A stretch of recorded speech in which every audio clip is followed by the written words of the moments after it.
नमस्कार दोस्तों। जैसा कि आप लोग देख रहे हैं वाईटी पर क्या चल रहा है, ज़रा सा मोबाइल उठाओ नहीं कि बस ये वो।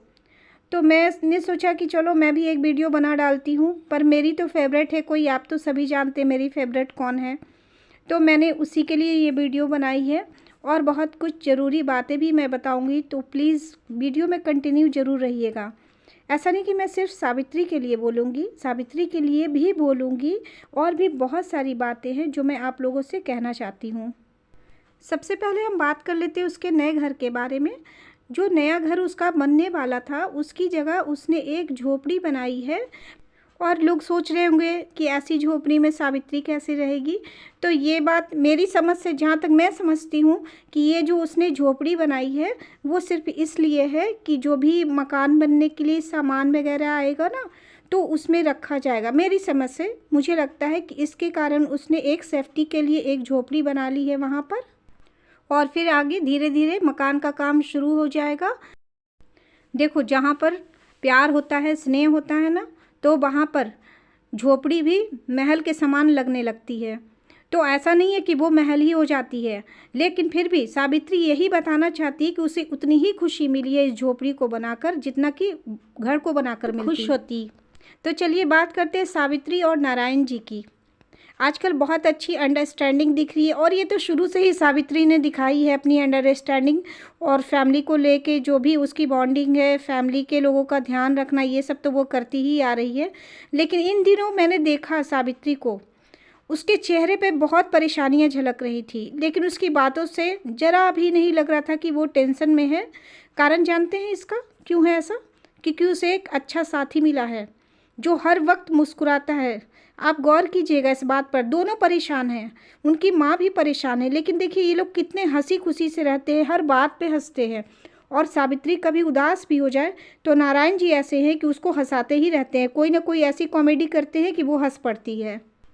भले ही नारायण जी ने बहुत पैसे नहीं कमाए या बहुत सारा पैसा उन्होंने जमा करके नहीं रखा, लेकिन जो वो खुशियाँ दे रहे हैं अभी सावित्री को, शायद ही कोई दे पाता। देखो, कई लोग ऐसे होते हैं ना कि रिश्ते तो बना लेते हैं, शादी तो कर लेते हैं, उसके बाद उन्हें अच्छा बुरा ध्यान आने लगता है, उन्हें अपनी गलती का अफसोस होने लगता है कि मैंने ये क्यों किया, यहाँ क्यों कर ली शादी, वहाँ क्यों नहीं की। ऐसी ऐसी बातें मन में आती रहती हैं।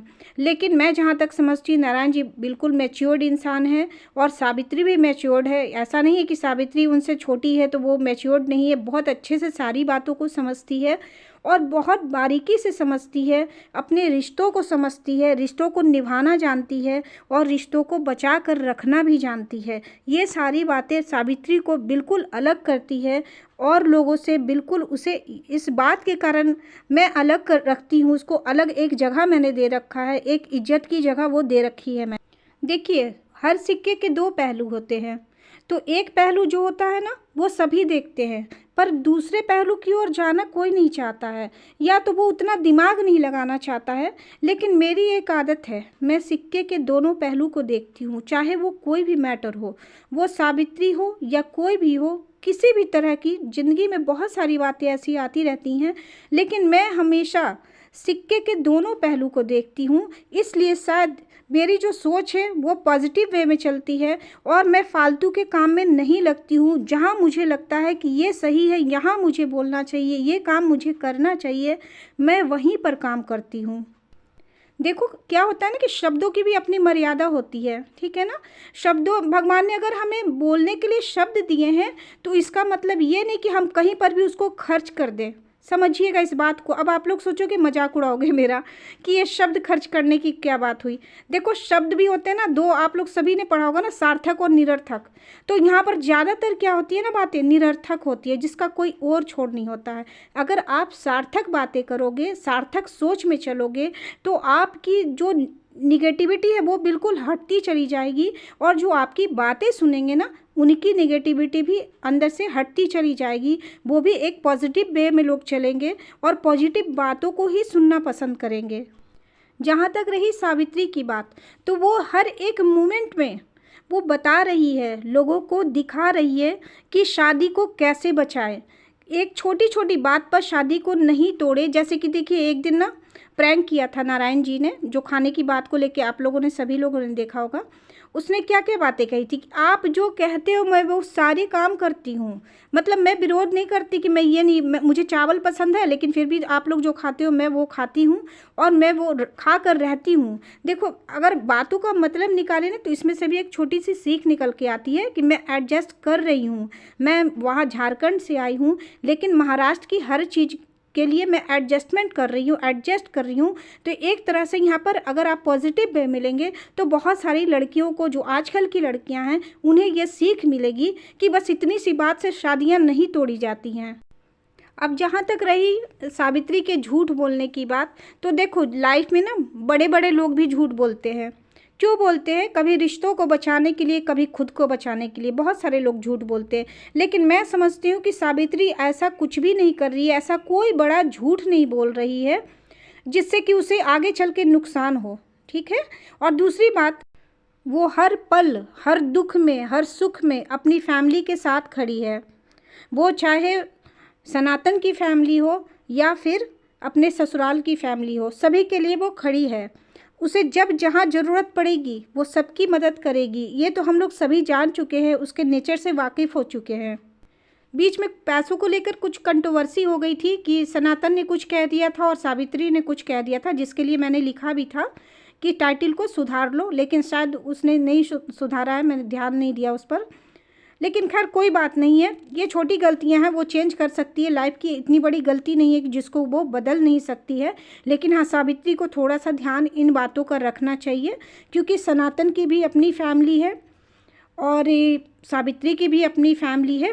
तो दोनों के बीच कोई कंट्रोवर्सी ना आ जाए, बस प्यार बना रहे, मैं तो यही चाहूँगी। इसलिए सावित्री को थोड़ा सा ध्यान इन बातों का रखना चाहिए, क्योंकि भाई की इज्जत उसके हाथों में है और सनातन कि बहन की इज्जत उसके अपने घर में है, वो संभाल के रख सकता है। दोनों परस्पर एक दूसरे के साथ मिलकर चल रहे हैं और अच्छी बात है, ये बहुत ही अच्छा लगता है ये सब कुछ देखकर। और मैं लास्ट में कहना चाहूँगी कि सावित्री जैसी बेटी ही हर घर में दे। मैं चाहूँगी कि अगर मेरी बेटी होती तो सावित्री जैसी होती, क्योंकि देखो यहाँ पर कोई जुल्म उस पर नहीं हो रहा है, कुछ भी नहीं हो रहा है। हाँ, एडजस्ट करने की बात है, तो सुख और दुख तो जीवन का नियम है ना, वो सुख दुख तो चलता ही रहता है ना। तो समझो एक तरह से कि मान लीजिए कि यहाँ पर अगर सावित्री ने घर बना लिया, बहुत अच्छा मकान बना लिया, कई लाख रुपए लगा दिए और उसने पानी लगा लिया, सब कुछ कर लिया, पर बिजली तो कभी भी जा सकती है ना, पानी तो कभी भी बंद हो सकता है ना। समझ रहे हो ना मैं क्या कहना चाह रही हूँ? कि बड़े घर में भी पानी की प्रॉब्लम हो सकती है और छोटे घर में भी होती है। तो इसके लिए इसका मतलब क्या है? एडजस्ट करना है ना, क्योंकि रात के बाद सुबह होती है ना, और सुबह के बाद फिर रात होती है।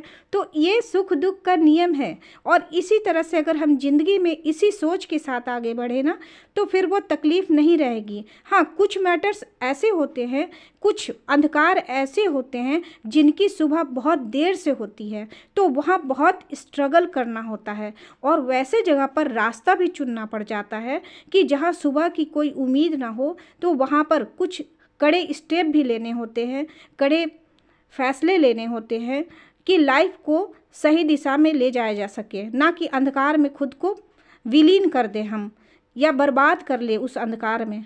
अगर सुबह की उम्मीद है तो सुबह का इंतज़ार करें, अगर सुबह की उम्मीद ना है तो उन रिश्तों से निकल जाएं। जैसा कि मैंने राखी के लिए जो वीडियो बनाई थी उसमें कहा था, बस मैं वही बात कह रही हूँ। लेकिन ऐसा कुछ भी सावित्री के साथ नहीं है, इसकी आगे की लाइफ बहुत अच्छी होने वाली है और हम सबों की, मतलब हम लोग तो बड़े हैं ना उससे, तो हम सबों का आशीर्वाद है सावित्री के साथ में कि वो अपनी लाइफ में खुश रहे और सब कुछ, दुनिया की सारी खुशियाँ उसको मिल जाए। आशा करती हूँ कि मेरी ये वीडियो आपको पसंद आई होगी।